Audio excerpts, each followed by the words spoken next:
नमस्ते दोस्तों। सोचो जरा, सुबह के 7 बजे है, एक 4 साल का बच्चा अपने बेड से उठता है, बिना माँ को गुड मॉर्निंग बोले सीधा टैबलेट अपने हाथ में लेता है, पासवर्ड खुद से डालता है, यूट्यूब ओपन करता है और मम्मा को बोलता है मम्मा वाईफाई स्लो है। माँ शॉक हो जाती है क्योंकि जब हम 4 साल के थे तब हम धूल मिट्टी से खेला करते थे, दादी की कहानियां सुना करते थे और पतंग के पीछे भागते थे। तो फ्रेंड्स, ये सिर्फ इमेजिनेशन नहीं है, ये आज की रियलिटी है। 2024-25 के एक रिपोर्ट के अकॉर्डिंग नर्सरी और प्री प्राइमरी स्कूल्स के बच्चों का अटेंशन स्पान 8 to 10 मिनट से भी ज्यादा कम हो गया है। कई स्कूल ने हैंड राइटिंग क्लासेस फिर से इनिशिएट किया है क्योंकि बच्चे पेंसिल पकड़ने में भी प्रॉब्लम फेस कर रहे हैं। तब सोसाइटी बोलती है जेन अल्फा डेंजरस है, बट क्या सच में? हर जनरेशन जब नई आती है तो पुरानी जनरेशन को लगता है कि दुनिया खत्म हो रही है। जब टेलीविजन आया तब बोला गया कि बच्चे बिगड़ जाएंगे। जब मोबाइल आया तब बोला गया बच्चे बात करना भूल जाएंगे। जब इंटरनेट आया तब बोला गया वैल्यूज खत्म हो जाएगी। पर दुनिया रुकी नहीं, इवॉल्व हुई है। पर जेन अल्फा का केस थोड़ा अलग है। ये पहली जनरेशन है जो कि डिजिटल इकोसिस्टम में बॉर्न हुई है। इन्होंने एनालॉग वर्ल्ड देखा ही नहीं है। कोविड के बाद का फेज देखिए। ऑनलाइन क्लासेस ने जेन अल्फा को स्क्रीन के और पास ला दिया है। इंडिया में पीडियाट्रिक डॉक्टर्स ने ऑफिशियली कंफर्म किया है कि स्पीच डिले, आई स्ट्रेन और स्लीप डिसऑर्डर केसेस जेन अल्फा किड्स में शार्पली इंक्रीज हुए हैं। पर सामने यही बच्चे 6-7 साल की उम्र में वीडियो एडिट कर रहे हैं, कोडिंग बेसिक समझ रहे हैं, एआई टूल्स यूज कर रहे हैं, ग्लोबल कंटेंट कंज्यूम कर रहे हैं। तो सवाल ये नहीं है कि ये जनरेशन कमजोर है, पर सवाल ये है कि क्या हम ये जनरेशन को इमोशनली ट्रेन कर रहे हैं या फिर डिजिटली ही स्मार्ट बना रहे हैं। जेन अल्फा जनरली उन बच्चों को बुलाया जाता है जो कि 2010 के बाद बोर्न होते हैं। इनके लिए स्मार्टफोन एक लग्जरी नहीं परंतु एक नेसेसिटी है। इनके लिए ऑफलाइन रहना मतलब वो एबनॉर्मल माना जाता है।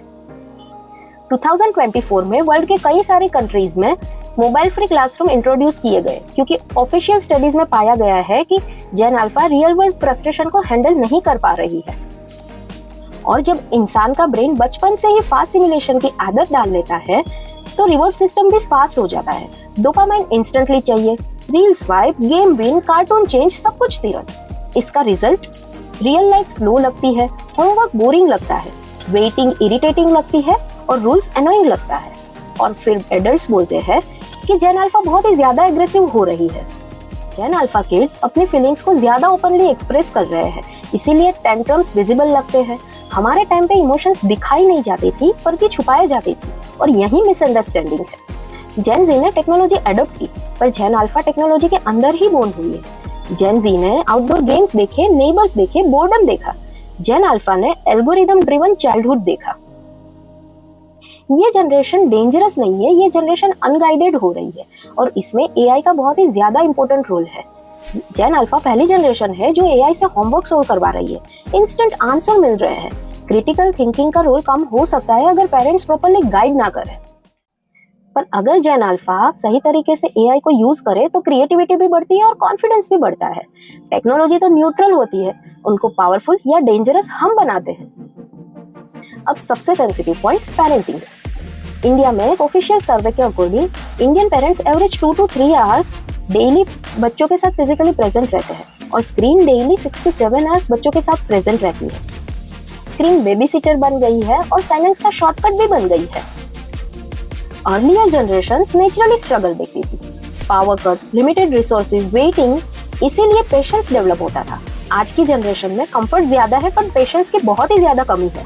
इसका मतलब ये नहीं है कि जेन अल्फा वीक है, तो इसका मतलब ये है कि इन लोगों को स्ट्रगल को आर्टिफिशियली क्रिएट करके दिखाना पड़ेगा, स्पोर्ट्स, डिसिप्लिन, फेलियर के थ्रू।